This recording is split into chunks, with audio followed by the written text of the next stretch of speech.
Hey there, and welcome back. If you've ever been in the middle of a sibling standoff, a tantrum at the grocery store, a meltdown at bedtime, you may have heard yourself uttering the phrase, use your words. For me, it's usually a Hail Mary, last-ditch effort to keep the peace, or at the very least, to get an explanation. But it turns out that that phrase might be a lot more powerful than we think. This week, I came across an article about this very phrase, use your words, in Scientific American. The author is a psychologist named David Creswell, who has studied the role that language plays in helping shape our experiences. And his work and the decades of studies that have come before him show that naming what we feel, something scientists call affect labeling, literally changes how our brain processes emotion. When we name it, I'm mad, I'm nervous, I'm embarrassed, we light up parts of the brain that help us regulate emotion and regulate ourselves, not just react. And it's not just about calming down a moment. Over time, using words to describe our experiences actually shapes our memory of those experiences. When we write or talk about our emotional state and experiences surrounding them, we provide context and texture. And over time, it makes distressing events easier to live with. It means that I was nervous about the school play can eventually become, I was so proud that I pushed through my nerves and I ended up having a great time.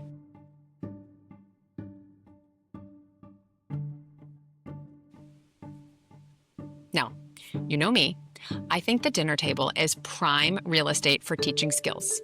And yes, I include knowing how to set the table on that list of skills. So when a child says, I don't like that, and pushes away the meal you've just prepared, you have two options. You could just leave it at that. Let that be an acceptable justification for not eating the family meal. Or you could give your kids the tools and skills they need to go just a little bit deeper. How? By asking for more information and getting them to use their words. What's really going on? Is it too chewy? I know you don't like chewy foods. Maybe it's too sour or too salty, and that's a flavor that you're still learning to like. Or maybe it just reminds them of something traumatic, like that time I threw up after having SpaghettiOs and could never have a Chef Boyardee product ever. We as adults, use our previous experience with food to help provide context and expectation for new experiences. Doing this helps us feel more comfortable trying something new. So when we know that it's going to taste salty with a hint of lemon or sweet and creamy, it's easier for us to prepare for that new bite. But kids, they're still developing the skill and likely even still learning what those words mean. So by using words and phrases and terms, especially descriptive terms, for food at mealtime, you are helping your kids develop the vocabulary, develop a way of understanding the foods that they're eating, and helping to give them a way to process their experiences. In short, using descriptive language can turn, I don't like it, into, it's too gummy. It teaches your kids to explain, not just reject. And the skill that they're practicing there, describing flavors, textures, smells, and ultimately their feelings about those characteristics, that's the same skill they need when they're telling you how they're upset about a friend or proud about something that they accomplished. And just to be sure that I'm setting some realistic expectations, I have been using this strategy with my kids for as long as I can remember, honestly. And as I was trying to think about a time that I could give you a specific example of this happening, of my kids using descriptive words and it changing how they behaved, the time that came to mind happened just last night with my 12-year-old. I had tried a new, very simple bread recipe, and she said at dinner, you know, I really like this one better than the one you usually make. That other one is so bitter. My point is not that you should make this bread recipe. It is that you may not see these changes overnight. They take time, but I promise they can come.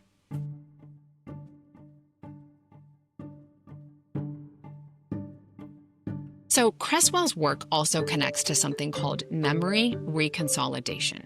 When we talk through a tough experience, whether it's a lost soccer game, a rough day at school, or being forced to try Brussels sprouts for the first time, we're not just pulling up that memory like a saved file. Every time we bring it up, every time we talk about it, we are actually also editing it. We're adding meaning. We're adjusting how it feels. Maybe we're remembering new parts of the story or the event.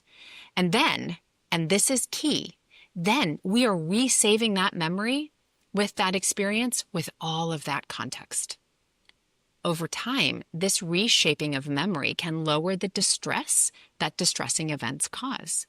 It's one of the reasons that expressive writing, talk therapy, and guided storytelling are so effective. And yes, I know what you're thinking. The dinner table can be an incredible opportunity to offer this experience. You've probably heard me say, family meals are important. But in case I haven't said it so clearly, I want to talk for a minute about why. Decades of research shows us that kids who experience regular family meals have higher self-esteem, they have better academic performance, they have lower rates of depression, lower rates of substance use, and healthier eating habits. But it's not just our kids who are benefiting. Adults also report lower levels of stress, stronger family connection, and better diet quality as well. And yes, nutrition likely plays a role, but the science suggests that conversation is doing some heavy lifting here as well, because family meals are one of those few predictable daily spaces where everyone can come, check in, share a story, and practice using their words. And these stories don't have to be deep life lessons or, an exploration of childhood. They can just be stories about algebra homework or that mysterious smell in the fridge. Each of these kinds of stories matter. Which brings me to my guest next week on the Weekly Parent Podcast, a woman named Dr. Robin Fivish. Robin's years of research focus on family narrative, the stories that we tell about our lives, and how these stories shape kids' sense of identity and belonging. Her work shows that kids who know their family stories, the ups, the downs, the good, the bad, they tend to be more resilient, confident, and connected. And you can see how what we're talking about today, naming food, naming experiences, checking in on feelings, swapping stories at the table, it's exactly that kind of narrative skill and action. So doing this isn't just filling up empty time between bites of food. We are helping our kids write the story of who they are. So here's how you can put this into practice starting tonight. First, use taste talk. Ask your kids to name the flavors and textures that they are experiencing as they eat. Or, as they're eating, you can describe the flavors and textures for them. It's buttery, it's spicy, it's smooth, it's grainy. And if you're not sure where to start, I have a list of almost 100 descriptive terms that you can use. I've linked that in the description below. Number 2, do an emotion check-in. Ask your kids, what was the hardest part of your day today? Who made you laugh? How did you feel about your test? And remember to model this for your kids as well by sharing your own stories and feelings about those stories with them. And number 3, you could use a story prompt. Something like, tell me about a time that you felt proud. Or instead of asking one person for a story, remember an event that you all shared together and let everyone chime in with what they remember about that experience. Remember, this isn't about lecturing. It's an invitation, a chance to build language skills, emotional awareness, and connection all at the same time. With that being said, here's what I hope you take away. What happens at the table isn't just about food. Every time you ask a descriptive question, every time you name a feeling, every time you tell a family story, you are shaping the way your kids think, remember, and connect. And yes, you're giving them a chance to practice feedback on your cooking that can go beyond, I don't like it. You are giving your kids the tools that will outlast the meal, and you're strengthening the very skill that research shows leads to resilience and well-being. So yes, use your words at the dinner table and everywhere else, because those words might be the thing that sticks with your kids long after dinner is over. This idea resonates, or even if it scares you a little bit, I encourage you to go and try it. And make sure that you come back next week. I'll be talking with Dr. Robin Fivish about family storytelling, identity, and resilience. It's going to connect beautifully with what we've talked about here today. I'll see you then.